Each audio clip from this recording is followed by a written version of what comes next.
Assalamualaikum warahmatullahi wabarakatuh, Bapak Ibu. Saya akan mencoba mempraktekkan chef ya. Kalau soal teori, Bapak Ibu sudah lihat di situnya, jadi saya tidak menjelaskan lagi.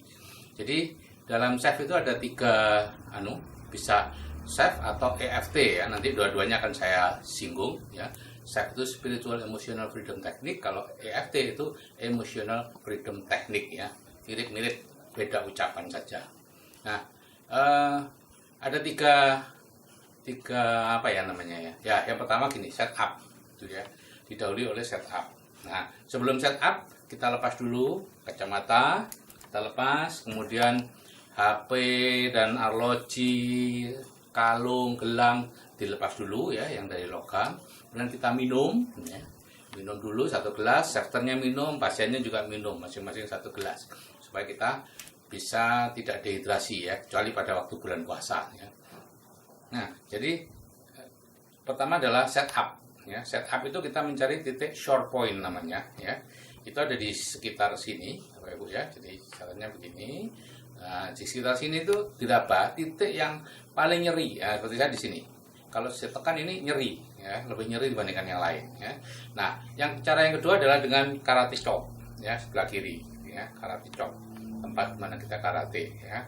Nah, itu kita tapi lebih bagus di sini ya. Karate chop hanya digunakan kalau misalnya pasien Anda beda jenis ya, dan dia tidak bisa nyari. Nah, setup itu kita mengatakan kalimat-kalimat ya sesuai dengan apa yang kita keluhkan ya. Misalnya keluhan fisik, sakit kepala ya, meskipun ya Allah, meskipun saya sakit kepala ya, cekot-cekot sebelah kanan ya, yang rinci gitu, tapi saya ikhlas, saya pasrahkan semuanya kepadamu ya. Itu kalau EFT, meskipun saya sakit kepala, saya bisa menerima diri saya sendiri ya. Itu kuncinya, perbedaannya di situ ya. Nah, jadi misalnya sakit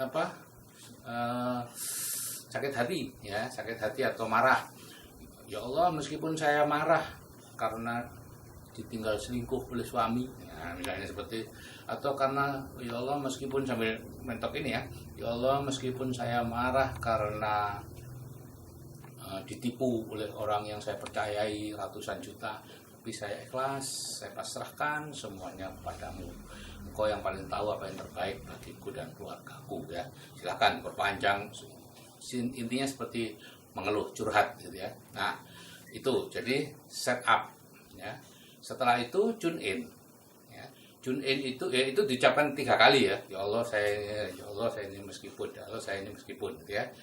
Nah, 3 kali. Setelah itu tune in. Tune in itu mirip radio, disamakan frekuensinya ya. Kalau sakit fisik, pada saat tune in kita cari posisi yang paling sakit ya. Misalnya pinggang ya, cari coba lu Pak pinggang, ini posisi paling sakit. Nah, itu dipertahankan. Kemudian ditanya sakitnya dari 1 sampai 10. 1 itu tidak sakit, 10 sangat sakit, berapa angkanya? Itu perlu dianukan dulu oleh dia. Ya sekitar 8 atau 10.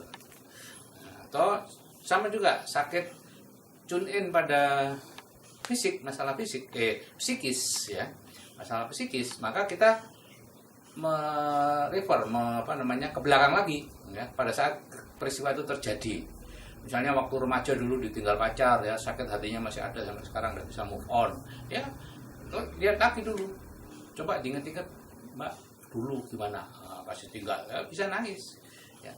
Dulu gimana pas disakiti oleh suami, dulu gimana pas ditipu oleh mitra dan sebagainya ya. Pokoknya kembali ke masa lalu, itu tune in ya. Kemudian dihitung berapa nilai dari sakitnya itu ya, nilai marahnya berapa, nilai kecewanya berapa, nilai takutnya berapa, itu antara 1 sampai 10 berapa, tentukan dulu ya.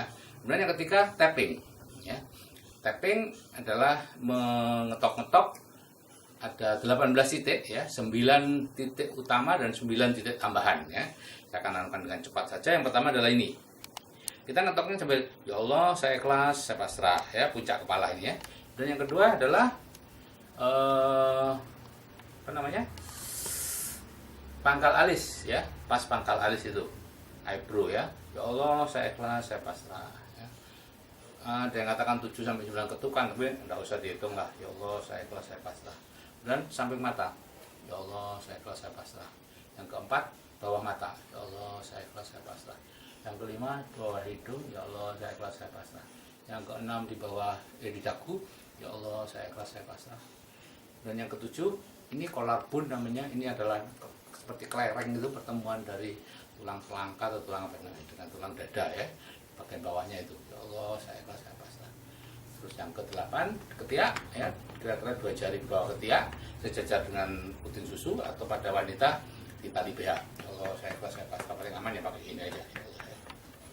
Kemudian 2 jari di bawah puting susu pada laki-laki ya. Kalau pada wanita ya pas tekuan payudara itu di situ ya. Repot kalau di bawah puting susu, nanti kalau mulai sampai dengkulnya nanti dia. Nah, di situ itu 9 titik utama ya. 1 2 3 4 5 6 7 8 9. Terus tambahnya ini 1 2 ya. Allah, saya ikhlas, saya pasrah, ya Allah, saya pasrah. 3 ini persis di bawahnya kuku ini ya, di samping ini 4 5 6 7 ya. 1 2 3 4 5 6 7. Terus gamut namanya, ini di sini pertemuan antara tulang ini ya, di sini lekuannya. Nah, sambil melakukan gamut ya, diketuk atau digeser gini, sebaiknya orangnya sendiri yang melakukan ya, supaya kita bisa menggerakkannya. Kita melakukan 9 gerakan, terutama pada mata ya. 1, Bu, pejamkan mata yang kuat sambil tetap ngetuk, nggak usah ngomong dah, ketuk-ketuk aja, pejamkan mata, melotot yang kuat, melirik ke kanan bawah, melirik ke kiri bawah, hanya melirik ya, tidak menoleh ya, melirik. Terus mata berputar searah jarum jam, mata berputar berlawanan jarum jam ya. Jadi kita memberi kode begini, makanya orangnya sendiri yang melakukan ya. Kemudian bergumam, singkat aja, ya, pokoknya ada lagunya. Terus menghitung 1 2 3 4 5 ya, bergumam lagi, gitu ya. Nah, jadi 9 hal itu. Kemudian karate chop begini. Nah, jadi pada chef Bapak Ibu bisa melakukan ini kirinya ke kanan, kemudian pakai tangan kiri, kanan. Sudah. Kalau itu sembuh, sudah. Tidak usah diteruskan. Tapi kalau misalnya belum sembuh juga, lagi diulangi, kemudian lengkap. Ya, ulangi lengkap sampai sembuh atau sampai ya terserah lah sampai kapan. Nah, kalau pada fobia Bapak Ibu, ya, orang yang takut sekali pada sesuatu, chef sangat ampuh untuk dilakukan ya. Jadi pada fobia misalnya Bapak Ibu, ini apa?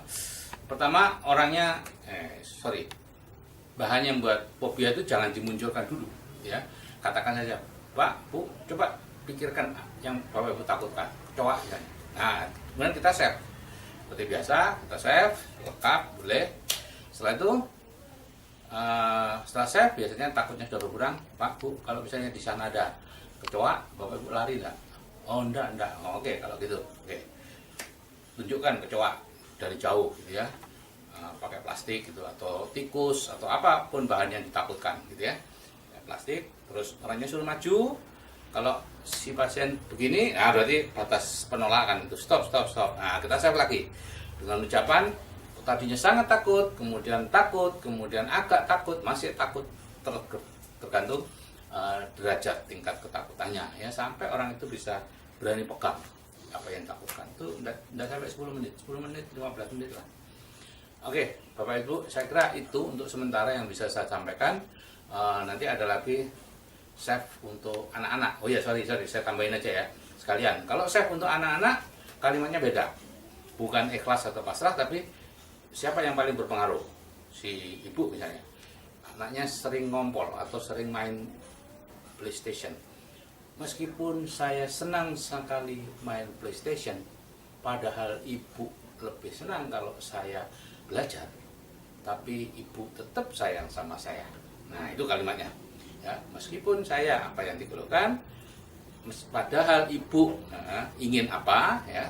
Misalnya, meskipun saya sering kencing di kasur waktu tidur, ya, jangan bilang ngompol ya, kencing di kasur pada waktu tidur, padahal mama atau ibu atau bapak atau nenek lebih senang kalau saya kencing di kamar mandi, tapi mama tetap sayang sama Andi sama Sigit sama siapa gitu ya.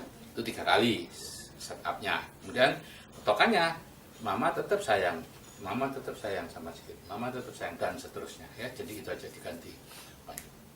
Oke Bapak Ibu, saya kira itu moga-moga bisa membantu. Saya akhiri. Wassalamualaikum warahmatullahi wabarakatuh.